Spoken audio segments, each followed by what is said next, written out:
Tesla shares are down 70% year to date. And so guys, in this video, what I'm going to do is I'm going to present a full model on Tesla and provide you with what I think the valuation is. So guys, as you smash that like button, let me run that intro. What's up guys, and welcome back to the channel. And Tesla got really interesting this week because it's now one of the worst performing companies on the S&P 500 this year. And if you don't know what I'm talking about, take a look at this. So you can see this is what I mean about their performance. They are down approximately 70% year to date. And I'm saying that it's one of the worst performing stocks in 2022 in the S&P 500. And I will show you the S&P 500 where they stack up in a subsequent slide. But notice here that at one point, this stock went as high as $400 per share. So if you're valuing the company somewhere where I'm kind of valuing them, which is around like that $100 per share area, at one point, this company was trading 4 times higher than their intrinsic value. I don't think I had a single company, maybe Shopify, but other than Shopify, I don't think I had a single company on my tracker that was trading that much higher than its intrinsic value throughout 2022. And that's what makes this next little part a little bit funny, because earlier in this year, remember guys, that Elon Musk actually mocked Bill Gates on social media where he said that, sorry, I can't take your philanthropy on climate change seriously when you have a massive short position against Tesla, the company doing the most to solve climate change. And, you know, the point that I make here is that short positions are not aimed at the company themselves. So Bill Gates wasn't taking a shot at Elon Musk. They're aimed at the investors that are overvaluing the company. And you guys all know, as you guys are viewers to not just my channel, but you guys have seen the other finance YouTubers who throughout all of 2020, throughout 2021, and throughout 2022, they've been peddling this Tesla, Tesla's going to go through the moon, sort of like garbage. And, one of the reasons why I didn't lose money in 2022 is because I focused on valuation, and I'm going to walk you through the valuation for Tesla, and my valuation largely hasn't changed. And so, of course, the short sellers have been right. They are up $15 billion this year with their bets against Tesla. Now, that's not a shot against Elon Musk. I don't mind the guy, but I'm just saying that I think he made a mistake or made an error in going after Bill Gates with that short comment. Now, here's what I mean about Tesla being one of the worst performing companies on the S&P 500. So in the tracker that the Patreons get access to, there's this list of the best S&P 500 performers and worst S&P 500 performers, and I sort them based on year, and I try to update this every day.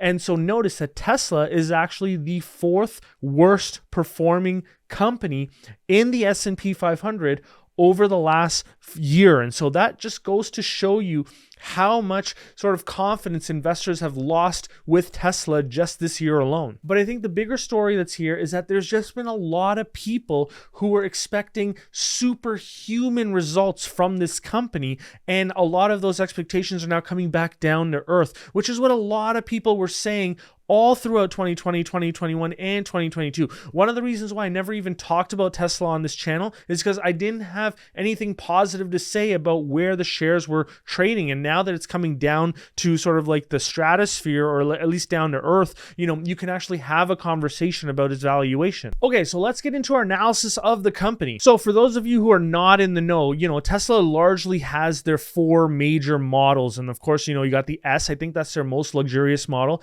And then you got your X, which is your SUV model, and then you have your other 2 which sort of fall in the middle there. You guys know these models better than I do, so let me know in the comments what the difference between the 3 and the Y are. And then of course, one of the futuristic models that are making waves right now is their Cybertruck. I don't know when their Cybertruck comes out, but they are tooling up, getting ready for production on this thing. And then of course, finally, the one item that really got a lot of my attention was their Tesla semi-truck. So this will be cool. I think this will be really game changing for the industry if this works. So we'll see how this plays out, but I'm watching this carefully.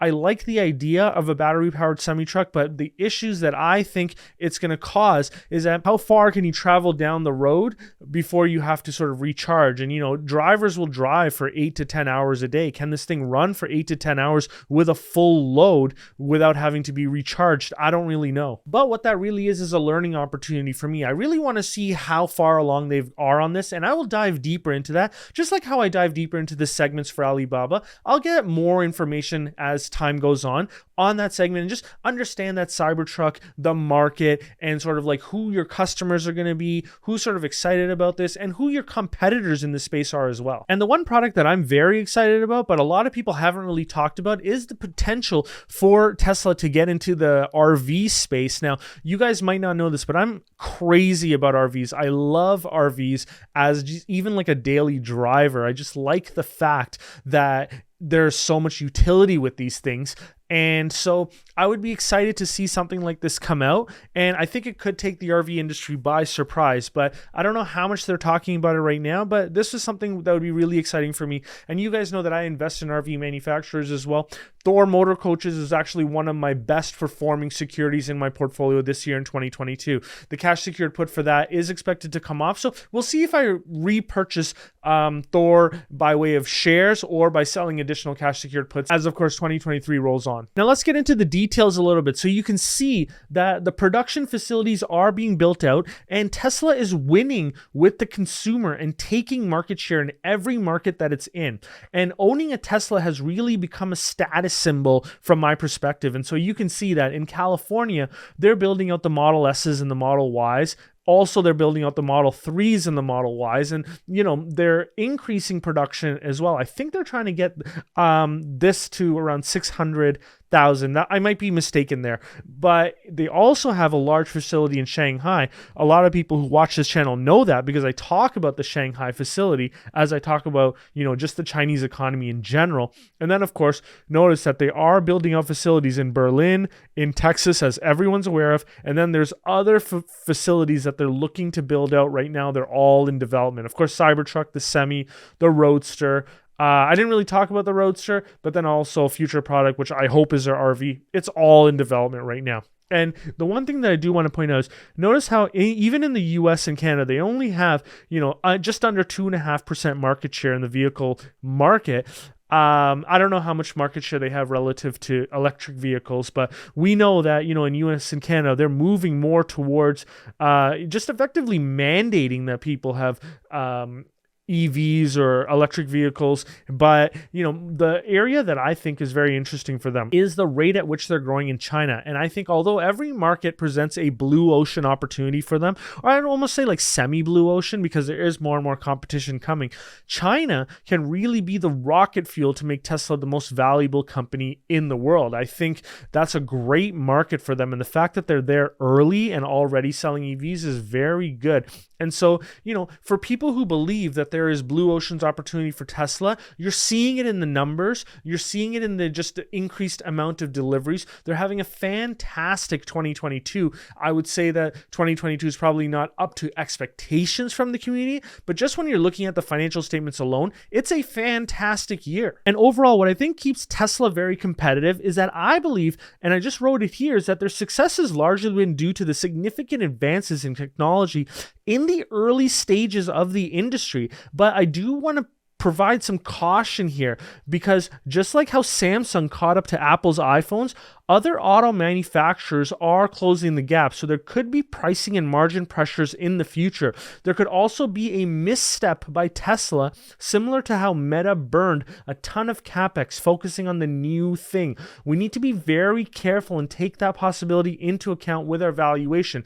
But note that, so far they did some cool things. So with respect to their autopilot and full self-driving, they did release more and more updates throughout the quarter. Now, note, I will say that no car has reached full autonomous driving. So this is a little bit misleading, but if you dive into the details, of course, everybody knows that no car is full self-driving. You can't fall asleep driving a Tesla unless you're hoping to die. And, we've seen that happen to people. And so I hope people aren't doing that. The other thing is when it comes to their software, I just love the fact that they continue to release new updates that make the vehicles more useful. So notice that, they released a new interface in the fourth quarter. They released a feature that gives you a live view of the car's blind spot when the turn signals are active. That's phenomenal. And then, of course, in the latest quarter, they added a live view of the car's cameras to the mobile app when their Sentry mode is active. Now, I'm not super familiar with Tesla or their apps, but I'm assuming the Sentry mode is active when you're not in the car. But you guys let me know in the comments if I got that wrong. Now, when it comes to their outlook, here's where I have a little bit of a challenge because, they're very optimistic in their capabilities. And I think that's largely that whole Elon Musk personality because he's very optimistic. And so they very well could achieve these targets, but I want to remain conservative. And so what are those targets? Well, here's what they're saying. They plan to grow manufacturing capacity as quickly as possible. Over a multi-year horizon, they expect to achieve 50% average annual growth in vehicle deliveries. And so that's very aggressive. And when it comes to modeling this out, I am absolutely not modeling out 50% annual growth in vehicle deliveries. But as you can imagine, this is why people are valuing this company at, $1,000 per share because they're buying into the Kool-Aid, or they're drinking the Kool-Aid at least. And, you're seeing it in the results, which I will show you where, the latest couple of years, I think at least the last 2 years, they have surpassed the 50% average annual growth in vehicle deliveries. But the point that I want to make is that growth acts like an anchor. This is not something that I say. This is something that Warren Buffett says. And so as you continue to grow out, you're going to slow in terms of rate of growth. The other thing that's happening is, and you have to be careful of this, is that the whole industry is moving to EV. And, Ford is putting out good products. Volkswagen is putting out good products. Porsche put out a really good product. And so you're having more and more choice, whereas Tesla was growing really fast in a market that wasn't at its level. I think over the next 5 years, the gap between a Tesla and any other EV is shortening, not widening. And so, when you forecast out revenue growth, you really have to take into account competition. Now, I might be pessimistic, or I might just not understand the industry as well as some of the other investors out there do, but I will remain conservative in my valuations as I always do. Now, the other thing that I do want to point out is that they have a phenomenal balance sheet, which is something that I will show you. They have, virtually zero debt, which allows them to sort of like survive if there is a prolonged downturn, which a lot of people are afraid of. And so I love their balance sheet. Now, let's get into the modeling a little bit. So you can see that revenue is growing at a blistering pace. And I'm sorry if this is a little bit small, but you can see that in 2016, revenue grew at 50%. In 2017, it grew at 50%. In 2018, it doubled. In 2019, it slowed a little bit, but in 2020, the growth picked up again. And then in 2021, they grew at 80% or 79%. And then in 2022, they're once again having a great year. I think they're growing at around 60%. And so, when I said that they're going to pass that 50%, they definitely did in 2021, and they're expected to do in 2022 as well. And it wouldn't be their first 50% automotive sales growth year at all, because notice that they had 3 other years to sort of back that up. So, when management puts out these extremely confident outlooks, you have to look at how their performance has been in the past. And you know what? They have been hitting those goals. And so you can't fault management for putting out those outlooks. But as investors, we have to take into account that the market is not what it used to be. And so we have to forecast pessimism. Now, they have moved into the auto leasing business as well. So notice how auto leasing has just considerably increased. And so I think, we have to forecast high growth rates in the auto leasing business as well. Notice how services has also been increasing. And of course, services would increase as the number of vehicles on the road increases as well. And so, total revenues have grown at a blistering pace, if I haven't said that already. Now, the other thing that I do want to point out, and this is very important, is that their cost of revenue, so their gross profit margins,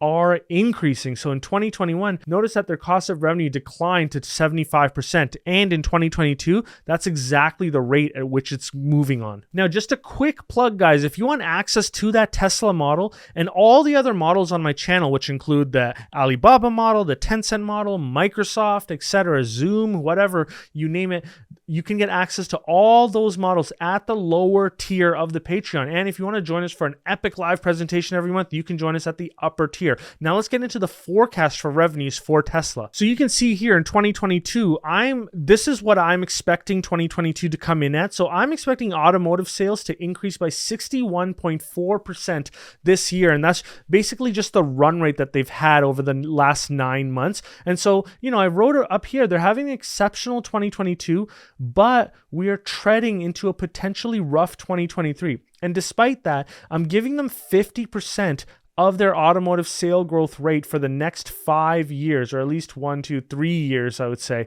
And then in 2026, I've actually brought that down considerably to 10%. And you know what? I might adjust this after this video. I might bring that to like, just taper it down a little bit. So maybe 15, then 12.5, and then 10. But you get the point. I'm bringing their growth down, which I still believe is exceptional, but I just find it hard to believe that they grow so fast while everyone else is releasing great EV products. And, you know, I didn't write it here, but everyone else is also releasing great EV software as well, right? And so we have to pay attention to that stuff. And so, you know, I expect revenue to grow at 60% in 2022, decline somewhat in 2023 and 2024 and 2025, and then decline even further beyond that, you know. And so even growing revenues at 10% a year is absolutely exceptional for an auto manufacturer. And, you know, revenues of $300 billion by 2031 is actually pretty exceptional. You know, you'd be one of the highest revenue grossing companies in the world if you're generating $300 billion of revenue. So this is not a pessimistic valuation model at all. I would say that this could be base to slightly optimistic case, despite the fact that I'm at 50% of their growth rate. I'm just not, you know, drinking the Kool-Aid when it comes to their 50% levels, but I've shown you why, you know, they're coming up with that 50%. It's because they've done it many times in the past. And, you know, I'm not doubting their ability to do it into the future. I'm just not willing to pay for it. And then notice that their cost of revenues, I'm keeping at around that 74-75% level. So I'm, you know, booking in the increase in margins. And, you know, this might be a little bit optimistic as well, but I'll leave it in here. And so this is why I say that this model is slightly, you know, based to optimistic case scenario, but it's just to prove a point on valuation. That's all I'm doing here. Now, a lot of times I do rifle through the financial statements because I assume that you guys are just going to go into the model and just look at everything yourselves, but I do want to focus on the cash flow statement here. There is a bomb here that you guys got to pay attention to. So notice their stock-based compensation as a percentage of free cash flow. Notice how it remains high despite the company significantly increasing their free cash flow. Now, the only thing that I would say or call out from the way that I'm calculating this is I'm just doing a very basic calculation for free cash flow. Notice that I'm just taking cash flow operations, subtracting property, plant, and equipment. What you got to pay attention to here is because their depreciation and amortization is so much lower than their property, plant, and equipment spend, you know, you could suggest that there's a significant amount of this spend that's not actually, you know, CapEx burn. And we know that because they're building out facilities. And so their free cash flow is probably significantly higher, especially in 2021. So you could say that their free cash flows, you know, instead of 5 billion is probably like 7 billion here. And so, of course, that stock-based compensation as a percentage of the free cash flow would go much lower. So, you know, I just gave you a simple calculation here. But when it comes to your models, you guys got to take that stuff into consideration. Not all of CapEx is, you know, maintenance CapEx, especially when the company's telling you that they're building stuff out. They're building out new production facilities. And so the presumption there is that they're going to generate revenues and thus income and thus cash flows in the future from that. So you can't consider it a free cash flow burn today. It is an investment. So just take that into account when you look at the model. I'm not making the adjustment for it. I do make the adjustment for it as I forecast out free cash flow per share. And so here's my free cash flow per share net valuation. Now, this will change as I learn the company more and more. This is more of like a first look at Tesla. And so, you know, despite the 70% decline in share price throughout 2022, I think the company's still slightly overvalued. And this is just my opinion. You guys let me know what you think. And, you know, I get things wrong all the time. And so the thing that I do want you guys to pay attention to is if you notice the current free cash flow per share multiple, they're trading at 57 times what I think they're going to earn in terms of free cash flow per share in 2022. And so it really, you know, reinforces the fact that the company has to grow into even this valuation. So, you know, the free cash flow per share valuation of $95 per share, you know, does reflect the fact that the current share price is somewhat overvaluing the company, even on a somewhat optimistic valuation. And so, you know, despite the fact that the shares have come down 70%, I think, and this is just my humble opinion, I think Tesla shares could drop much further. Now, the last thing that I do want to show you guys is just how exceptional their balance sheet is. Notice that they got $17.5 billion of cash as of 2021. Obviously, that's changed because they've had 3 quarters in 2022. I think that's gone up to 19. Don't quote me on that. But notice that their short-term debt and long-term debt is a fraction of the cash that they have on their balance sheet. So why do I pay attention to this? Well, we are entering an environment where they have a lot of capital commitments because they're developing these new facilities or building them out.